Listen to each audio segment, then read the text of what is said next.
Muy buenas a todos y bienvenidos a Error de Record, soy Sergi Castañer y hoy toca una review de un film que he podido disfrutar del Festival de Sitges y no es otra que la película The Neon Demon, dirigida por Nicolas Winding Refn, aclamado director de Drive y que vuelve a dirigir después de su peculiar Solo Dios Perdona, de la que tenéis la crítica que hice en su día aquí abajo en la descripción.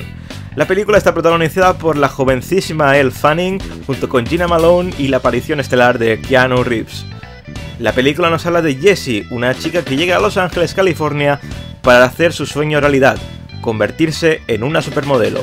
Su belleza despertará muchas envidias a su alrededor y se verá atrapada en un peligroso mundo de modelos que estarán dispuestas a todo con tal de quitarle lo que ella tiene. Personalmente, Nicolas Winding Refn tiene esa gran película que es Drive en un pedestal. De hecho, este verano la volví a ver y me encantó. Y aunque The Neon Demon es algo mejor que Solo Dios Perdona, tiene un problema. Y es que el ego de Nicolas Winding Refn es enorme, lastrando buena parte de la película. Y si la pedantería fuese un combustible, Refn tendría su país propio a base de pasta al estilo Qatar. ¿Y por qué digo esto? No es por simple bilis, simplemente Refn presenta una película como una revolución del género slasher, y creedme, The Slasher tiene apenas 15 minutos de esas 2 horas largas.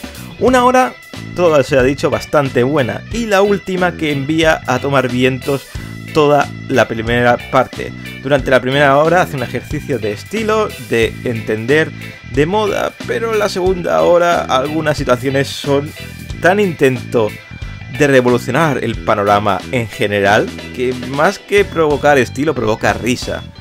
Si a eso le añadimos que nos cuela imágenes al estilo Kubrick, pero plan barato y cutre, y unas inspiraciones a lo de David Lynch que son más que inspiraciones, un copy-paste, a eso le tenemos una pedantería desbocada con ansias de satisfacer a los fans del Vogue, con una música simplona digna del hilo musical del Zara, que eso es un fallo nuevo en Refn, ya que precisamente otra cosa no, pero la música que seleccionaba el director siempre era muy acorde al film. La película en general con estos fallos sale bastante regulera. Sobre la lluvia de insultos que recibió Refn en el Festival de Cannes, donde le tacharon de pajillero, entre otras cosas, sinceramente los momentos eróticos son algo antieróticos, todo se ha dicho. Quiero decir, sí hay carne, pero tranquilos que a la Fanning no enseña nada. Pero hay momentos hasta que son de dudoso gusto y de excentricidad bastante grande.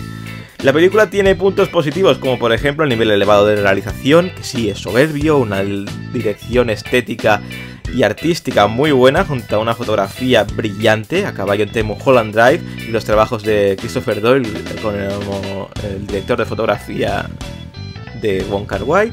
Y a nivel de actores y actrices, pues Refn junta con actrices que cumplen su función.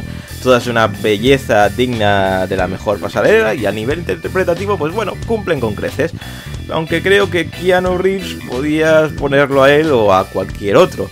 Eso sí, en los momentos grandes de la película, con ese reverso tenebroso del mundo de la moda, aunque es bueno, ya lo veíamos más o menos, el supermodelo con Valerio, que ese sí que daba slasher del bueno. ¡Toda una detrás de otra la pasarela ya! ¡De verdad! ¡Más!